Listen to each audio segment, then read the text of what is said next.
আজকে সকালে আমি আবারও আমাদের যে নিটোর অর্থাৎ যেটিকে আমরা অর্থোপেডিক হসপিটাল বা পঙ্গু হসপিটাল বলি সেটিতে গিয়েছিলাম। তো সেখানে আমাদের প্রায় এখনো আমাদের আন্দোলনকারী 117 জন ভাই এবং একজন বোন, অ্যারাউন্ড 110 থেকে 20 জনের মতো আমাদের আন্দোলনকারী ভর্তি রয়েছেন। আসলে এখানে এমন আমাদের ভাই বোনরা রয়েছেন যাদের অনেকের এখন আসলে একটি পা নেই, অনেকের দুইটি পাই থাকবে না, এমন অনেকে রয়েছেন যার একটি হাত নেই। এই ভাই বোনদের সাথে আমাদের আজকেও দেখা হয়েছে। আমার সাথে বিভিন্ন সময় আসলে বিভিন্ন গ্রুপ, প্রাইভেট গ্রুপ বা ব্যক্তি বা প্রতিষ্ঠান যোগাযোগ করেছিল যে তারা তাদেরকে সহযোগিতা করতে চায়। এরকম এ পর্যন্ত আমি 3টি প্রতিষ্ঠান বা গ্রুপের কথাই যদি বলি, তাদের সাথে আসলে আমার কথা হয়েছিল। আমি তাদেরকে আমার জায়গা থেকে স্পষ্ট করে কথা বলেছিলাম যে আমরা আসলে একটি বিষয়ে সবসময় স্পষ্ট থাকতে চাই, সেটি হচ্ছে স্বচ্ছতার বিষয়। সেই জায়গা থেকে আমি তাদেরকে বলেছিলাম, আপনি যদি তাদেরকে সহযোগিতা করতে চান, আমি আপনাদেরকে দুইটি জায়গায় সহযোগিতা করতে পারি। এক, আমি সহযোগিতা করতে পারি যে কোন জায়গায় আমার কত সংখ্যক রোগী আছে এটি বলে, এবং দ্বিতীয় সহযোগিতাটি করতে পারি আমি যে ওই যে রোগীগুলো রয়েছে কার অবস্থা কেমন এটি বলে আমি তাদের সাথে আপনাদেরকে কানেক্ট করিয়ে দিতে পারি। প্রয়োজন হলে সর্বোচ্চ যদি আমার সুযোগ থাকে আমি সেখানে থাকতে পারি। কিন্তু আপনি আমার ভাই বোনদেরকে যে টাকাটি দিয়ে আসলে আর্থিকভাবে সহযোগিতা করতে চান সেটি আমি বা আমরা আসলে স্পর্শ করতে চাই না।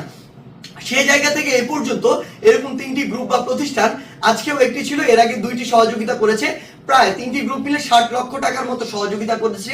এবং তারা তাদের জায়গা থেকে সরাসরি ওইরকম করে বিভিন্ন আর্থিক সংখ্যা আসলে খামে করে অর্থ ছিল সেটি তাদেরকে দিয়েছে। আমরা শুধু তাদেরকে দেখিয়ে দিয়েছি ইনাকে এত দিলে ভালো হয়, উনাকে এত দিলে ভালো হয়। সাথে একজন আমাদের সাথে ডক্টর থাকেন, তিনি সেভাবে সাজেস্ট করেন তাদের যে সামর্থ্য সেই অনুযায়ী। সেই জায়গা থেকে আমরা আজকে যে পরিমাণ অর্থ নিয়ে গিয়েছিলাম, বিভিন্ন জনকে বিভিন্ন মাত্রায় সহযোগিতা করা হয়েছে। হয়তো কাউকে 20 কিংবা কাউকে 30 কিংবা কাউকে 50 এরকম বিভিন্ন মাত্রায় সহযোগিতা করা হয়েছে। এবং তাদেরকে এই যে যেটি করা হয়েছে সেটির মাধ্যমে আসলে তাদের যে ফান্ড ছিল সেটি দিয়ে আমরা পুরো এই 110 থেকে 20 জনকে সহযোগিতা করতে পারিনি। আমরা অর্ধেক পেরেছি, 55 থেকে 60 জনের মতো। হয়তো বাকিদেরকে দেখা যাবে আমরা কালকেই সেই সহযোগিতাটুকু করার চেষ্টা করব। এই ক্ষেত্রে আমি আপনাদেরকে অনুরোধ একটি জিনিস জানাতে পারি, সেটি হচ্ছে যে আমরা জানি যে এই ফ্যাসিস্ট সরকার বিগত 16 বছরে সরকারকে ভিতর থেকে কিন্তু বা রাষ্ট্রকে অন্তঃসার শূন্য করে দিয়ে গিয়েছে। রাষ্ট্রের আর্থিক যে অবস্থা বা অর্থনৈতিক অবস্থা সেটি খুব একটা ভালো নয়। আমাদের দক্ষিণাঞ্চল পুরো বন্যায় প্লাবিত। সেই জায়গা থেকে সরকারের এই যে প্রসেসগুলো লিস্ট করা, এগুলো আমরা এটিও সমালোচনা করি যে সরকার এটি আরো তড়িৎ গতিতে করা উচিত। সরকার যে গতিতে করছে এটি কখনোই আমরা সমর্থন করি না এবং এটি কিছুটা ধীর গতির হয়ে যাচ্ছে। সেই জায়গা থেকে আমরা মনে করি যে আবার সরকারকে একপাশে রেখে আমাদের ব্যক্তিগত জায়গা থেকেও, প্রাতিষ্ঠানিক জায়গা থেকেও, আমাদেরও সমাজের জায়গা থেকেও একটি দায়বদ্ধতা রয়েছে। সেই জায়গা থেকে আমি অনুরোধ করব, কোনো একটি প্রতিষ্ঠান কিংবা কোনো একটি গোষ্ঠী যদি আপনারা চান যে এরকম 10 জন আমার আহত ভাই যাদের পা নেই, হাত নেই, কিংবা আমার এরকম 20 জন আহত ভাই যার একটি চোখ নেই কিংবা দুটি চোখ নেই, যে সারা জীবনের জন্য দেখতে পাবে না, যে তার পরিবারের একমাত্র উপার্জনক্ষম ছিল কিংবা পরিবারের একমাত্র ছেলে সন্তান, তাদেরকে আপনারা সহযোগিতা করতে চান, আমি আমার জায়গা থেকে, ব্যক্তিগত জায়গা থেকে আপনাদেরকে এটুকু কথা দিতে পারি, একদম আমি যার যেরকম, যে হসপিটালে যেমন সংখ্যক রোগী রয়েছে, যার যেরকম প্রয়োজন, একজন ডক্টরকে সাথে নিয়ে সেভাবে আপনাকে একটি অ্যামাউন্ট দিতে পারি। আপনারা সরাসরি গিয়ে তাদেরকে সহযোগিতা করতে পারবেন। অর্থাৎ আমি শুধু এখানে আমার ওই রোগী ভাই যার একটি আর্থিক সহযোগিতা প্রয়োজন, আর আপনি যার এই আর্থিক সহযোগিতা করার সামর্থ্য রয়েছে, তার মাঝে একটি ব্রিজ হিসেবে কাজ করতে পারি। আপনারা যদি চান তাহলে আমাকে এই কমেন্ট বক্সে আসলে জানাতে পারেন যে আপনারা এইভাবে সহযোগিতা করতে চান কিনা, কিংবা হোয়াটসঅ্যাপেও যোগাযোগ করতে পারেন। আরেকটি জিনিস বলে রাখি, সেটি হচ্ছে আমাদের যে শহীদ ভাইয়েরা রয়েছেন, আমাদের শহীদ ভাইদের সংখ্যা 1000-এর অধিক হবে। এই শহীদ ভাইদের অনেকেই রয়েছে যারা তাদের পরিবারের একমাত্র উপার্জনক্ষম ব্যক্তি ছিল, কিংবা পরিবারের একমাত্র বড় সন্তান ছিল, কিংবা ওই পরিবারটি আসলে আর্থিকভাবে অনেক দেনাগ্রস্ত রয়েছে। আমার এমন অনেক শহীদ পরিবারের ভাই রয়েছে যে শহীদ পরিবার আসলে এখন ঠিক মতো চলতে পারছে না, 3 বেলা খেতে পারছে না, কিংবা আর্থিকভাবে দুর্দশাগ্রস্ত।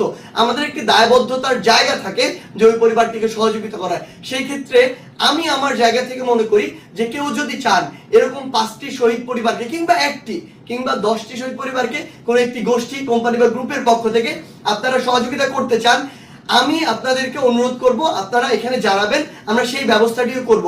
এবং সবশেষে এটি জানাতে চাই, কমেন্ট বক্সে পুরো বাংলাদেশের অনেক ভাই রয়েছে যারা এই ভিডিওটি দেখবেন, আপনার জেলা, উপজেলা কিংবা ইউনিয়নে কিংবা আপনার পরিচিত এমন কোনো ভাই যদি থাকেন যিনি শহীদ হয়েছেন এবং তার আর্থিক অবস্থা আসলে খুব একটা ভালো নয়, কিংবা তার পরিবার এখন দুর্দশার ভিতর দিয়ে যাচ্ছে, তার আর্থিক সহযোগিতা হলে তাদের জন্য একটু ভালো হয়, তাদের অনুগ্রহ করে ওই শহীদ ভাইয়ের নাম, তাদের ঠিকানা, যদি সম্ভব হয় তাদের ওই শহীদ ভাইয়ের পিতামাতার নাম এবং অবশ্যই যোগাযোগ করার একটি নাম্বার, আমরা অবশ্যই তাদের সাথে যোগাযোগ করে আগে জাস্টিফাই করব বা বিভিন্নভাবে তথ্য নিয়ে এটির সত্যতা জাস্টিফাই করব।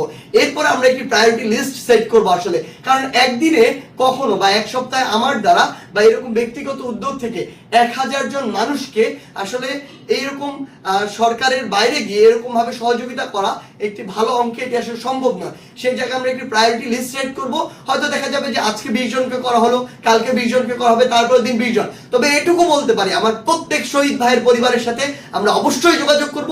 এটি আমাদের দায়বদ্ধতার জায়গা, এটি যদি আমরা না করতে পারি তাহলে আমরা অকৃতজ্ঞ। সেই জায়গা থেকে আপনারা কাইন্ডলি এটি কমেন্ট বক্সে জানাবেন যে কোন ভাইটির আসলে সহযোগিতাটি খুব দ্রুত প্রয়োজন, তার পরিবার একটি আর্থিক কষ্টের মধ্যে দিয়ে যাচ্ছে।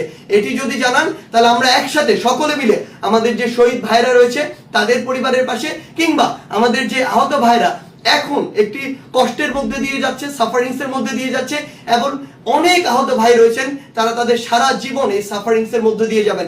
একটি পা হারিয়েছেন, দুটি পা হারিয়েছেন, একটি চোখ হারিয়েছেন, একটি হাত হারিয়েছেন। এই ভাইদেরকে যেন আমরা একটি লং টাইমে সাস্টেইনেবল একটি সহযোগিতা করতে পারি, তাদের পাশে থাকতে পারি, আমাদের দায়বদ্ধতার যে জায়গাটি সেটি ন্যূনতম হলেও পূরণ করতে পারি, সেই চেষ্টাটি আমরা করতে চাই। আমরা আপনাদের সকলের সহযোগিতা চাই। ধন্যবাদ।